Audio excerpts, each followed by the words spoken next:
Sup guys, welcome na sa day sa akong bagong video karon.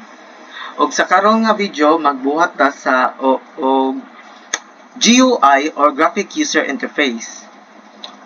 But before that, let's recap sa atong last nga discussion about our demonstration about sa VBNet program dire sa Visual Basic. Di ba sa akong last nga video, nag-demonstrate ko about sa looping process. Unsa pag looping process sa VBNet, in which nga unique siya sa other nga programming language. And today mag-demonstrate ko about sa graphic user interface. So kung ganahan mo may makuha niya knowledge or ganahan mo na-discussion about sa GUI, I recommend nga itanaw na ninyo ang nasa akong description box nga link, then inyo na i-press para maadto mo sa katong particular video sa akong professor sa programming karon nga semester, in which nga iyang gikuan ang whole diya ng about graphic user interface sa VBNet. So, if ganahan ra mo, pwede mo tan-aw before mo continue ani, or pwede agturasan mo tan-aw. Your choice kana. So, karon nga akong buhaton kay mo demonstrate ra ko unsa ang paghimo og graphic user interface sa VBNet. So, wala ra ni discussion, demonstration na ni nako. So, what are we waiting for? Let's begin.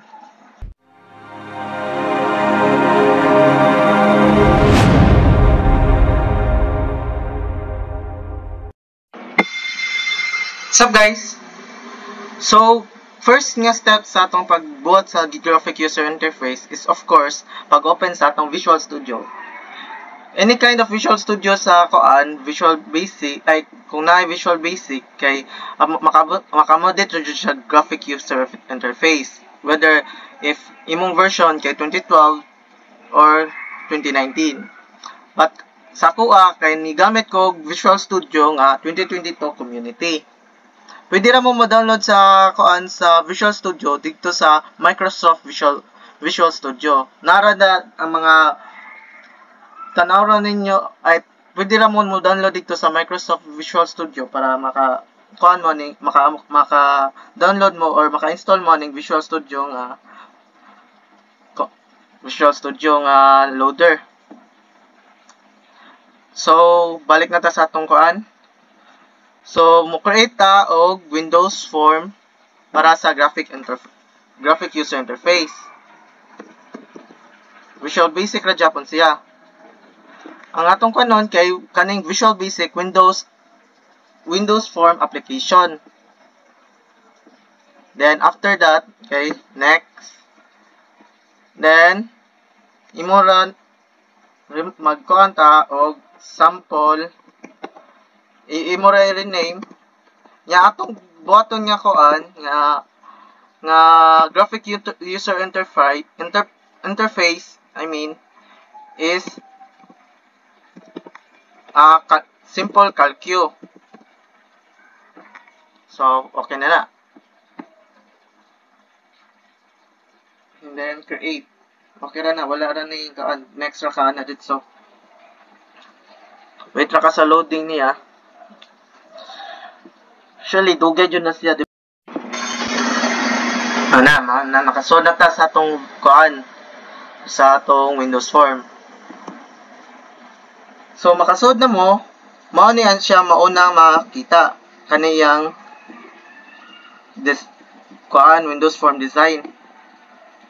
In which nga, pwede ra ninyo siya nga manipulate nga butangan ninyo basigon sa text box,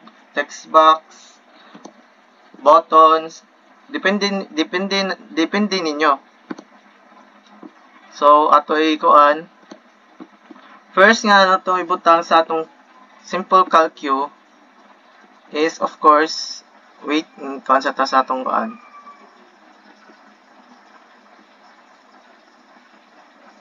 toolbox.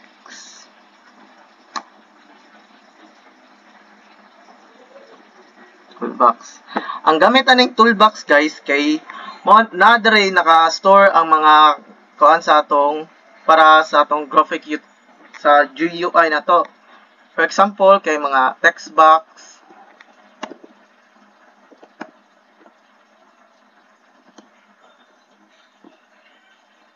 kanay text box.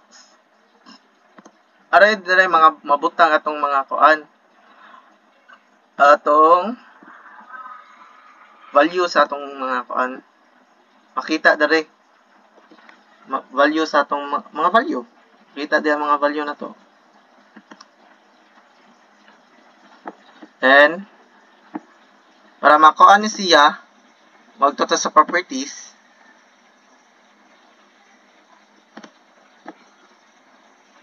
Huwag i-kuha na to siya.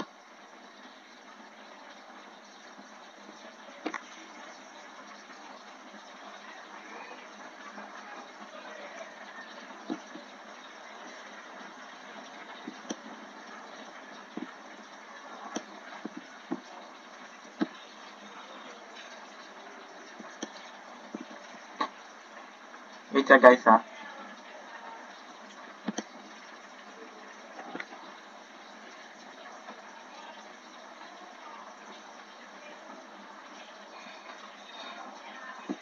Tara. Ang font niya para makuha mo ang iyang Arial na ito gamiton.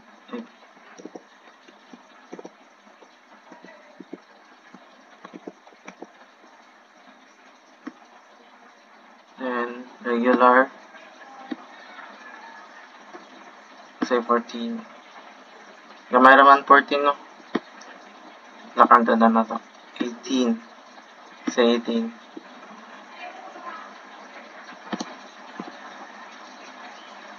Okay naman gawin ng 18.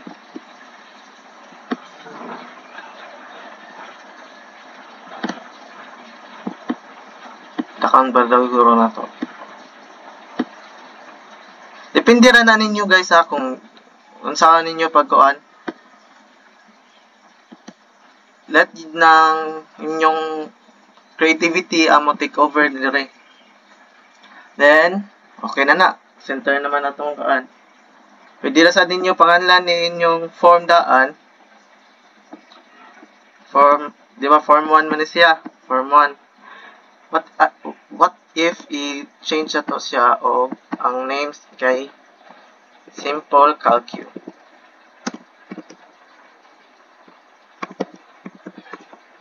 Ang kuha na to sa Simple Calcu na to,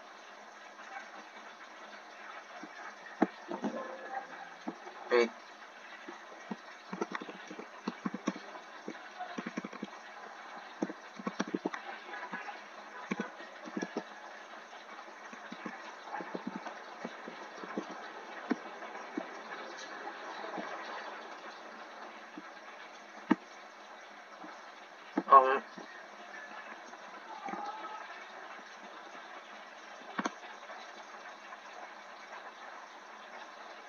Try.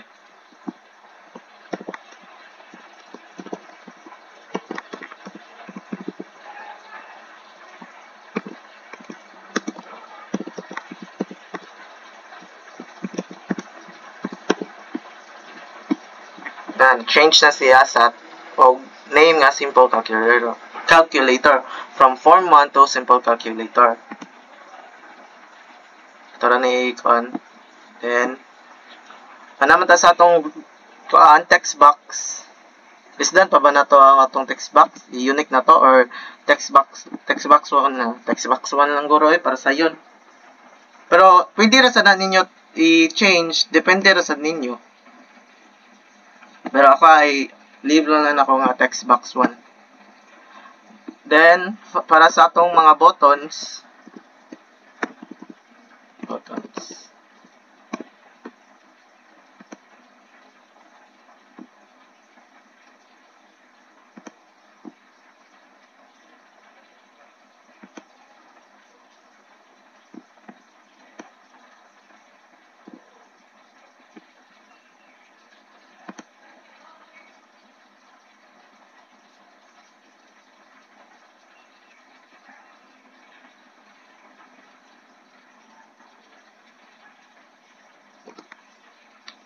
Pizza guys ah.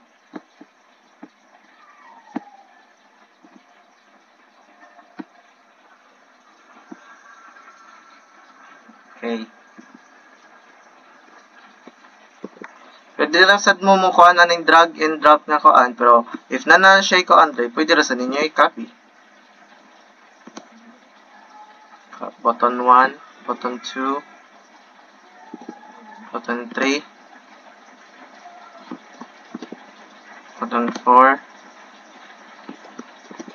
button 5, button 6, button 7,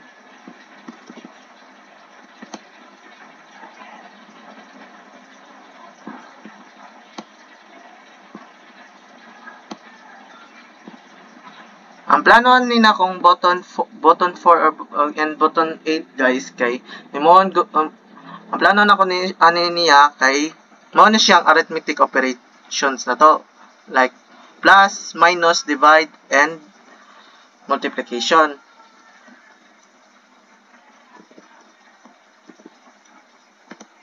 So continue ra na to og butang atong mga buttons.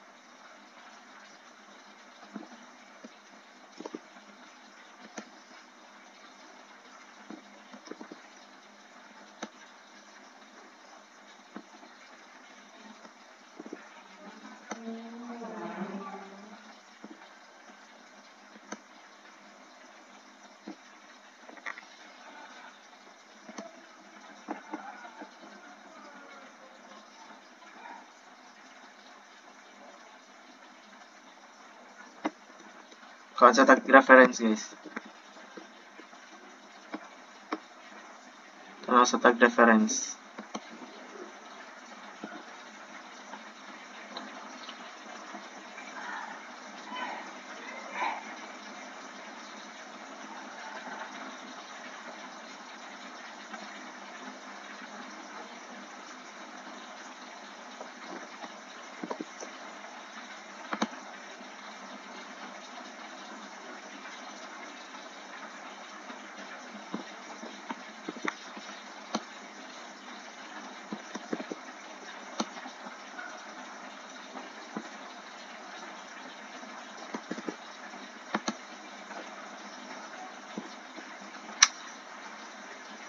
So ato sa niis nila kuan para ma-establish na nato itong kuan.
So, mga na ni, nakuha na to atong 1, 2, 3, 4, 5, 6, 7, 8, 9, 10.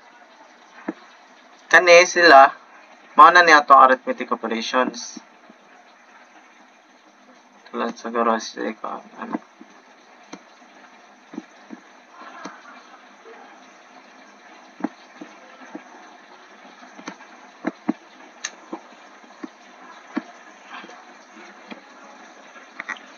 Sa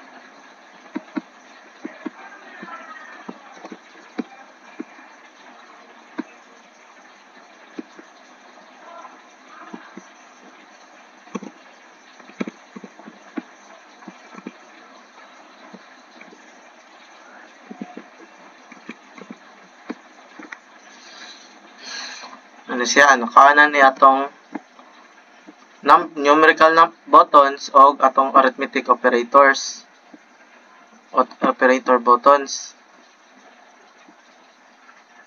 So dali guys, magkuan pa ta sa atong kuan.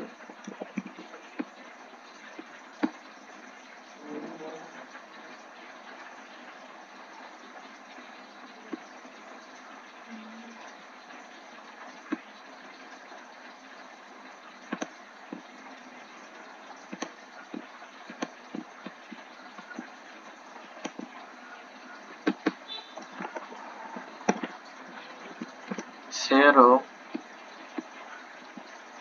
decimal point, or decimal ra. Oops.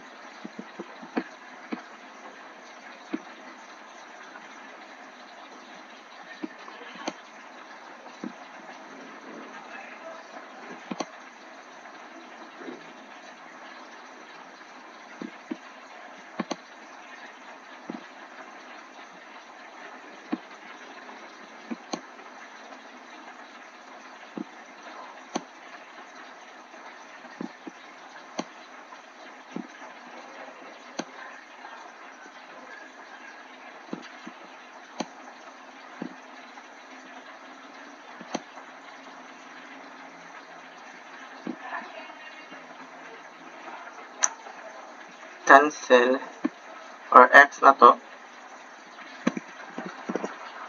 Ano lang si cancel. Ay!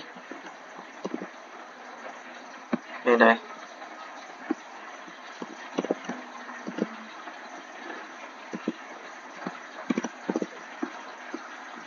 Then add tag, lain niya kaan.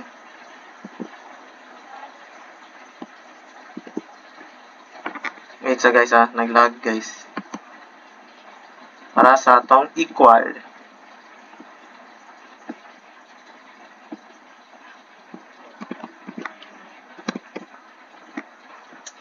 So, mana na siya guys. Nagkuha na atong para sa atong simple calculator G sa graphic user interface. Okay. Distance na down na to.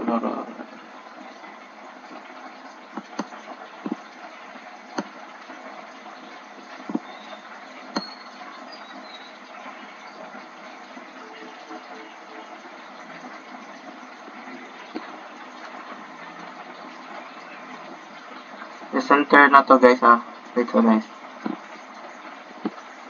Try ka-open niya. Center siya dito. Ay. Sorry. Sayop. Kana. Try sa doon na to. Wala pa man na to siya gi-code. So, ang makuha ni. Uy. So guys ha. Na siya'y kuan error.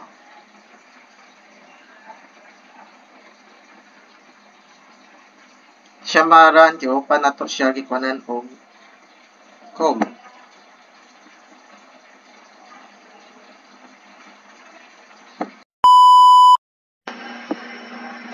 So mo to siya guys, na kuan na to na kuan siya, na error siya, pero karon na kuan na to na solve bad then. Ano ni siya? Atong graphic user interface. Pero di pa ni siya mo function. Kaya wala pa ni siya butangin na to code or instruction para unsay function niya or unsay dapat gamit buhaton niya. So mo to, ang buhaton na to niya kay i-code na to. So start na tag code.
So, manamatag code sa atong simple calculator guys, yung mga buttons, yung text buttons, yung text box, o yung mga operators o numerical numbers, or numerical buttons, pwede na nato siya iparan, nya tanaw na to if okay na ba siya.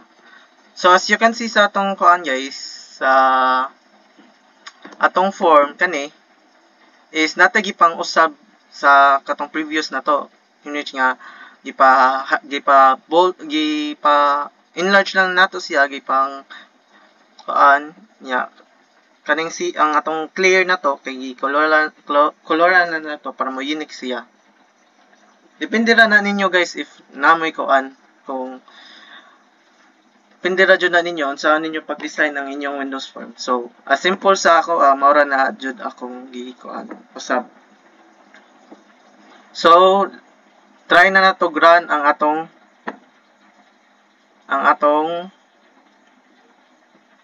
program nga atong gihimo nga GUI or graphic user interface. Ano na siya guys? Mao na niya atong kuan nga calculator. Iparanan ni siya gamit ani. So, magparaan na ta. Let's say if 7 plus 7 equals 14. Now, let's try daw og line operator. 14 divided by 2, so mo 7. Then minus og 4, mag 3. Let's divide let's try kuan. So 1.5 times na nato og kuan daw 80. Ano to siya guys? No, kuan na siya. Yung function na atong arithmetic ay atong simple calculator nga atong gihimo. If ganahan sad mo guys nga kuan, try ra sad mo, pwede ra sad mo makatry nga makahimo sa inyo ha. Gamit, I hope nga nakakuan ni nga demonstration nako sa paghimo o sa pag-code sa akong simple calculator nga gihimo sa VB Windows application.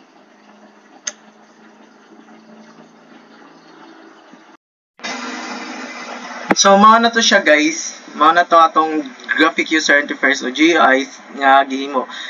Nga gi-use na to ang GUI o graphic user interface sa VB Windows application form nga naka-create ta og calculator or simple calculator in which functionable siya if kunan mo siya code.